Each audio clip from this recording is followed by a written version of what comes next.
Paalala pong muli, bawal magdala ng mga baril, armas at mga pampasabog sa mga pampublikong lugar ngayong election period na. Iiral po ang gun ban hanggang katapusan ng election period sa June 11.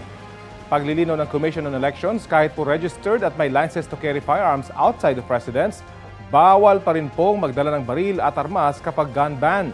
Ang mga pwede na ma-exempt sa gun ban ay mga pulis at sundalong naka-duty, mga security personnel ng mga nasa diplomatic mission, at security agencies. Gayon din kung kayo ay cashier o disbursing officer, high-risk individuals gaya ng mga kandidato, matataas na opisyal ng gobyerno o kay bahagi ng hukom at piskalya. Security detail ng mga opisyal at pribadong tao o kay otorisadong mag-transport ng armas mula sa mga accredited na supplier o kumpanya, pati sports shooters. Kung kwalipikado kayo, pwede kayong mag-apply para sa gun ban exemption sa COMELEC website hanggang May 28. Kapag lumabag sa gun ban, pwedeng makulong ng 1 hanggang 6 na taon.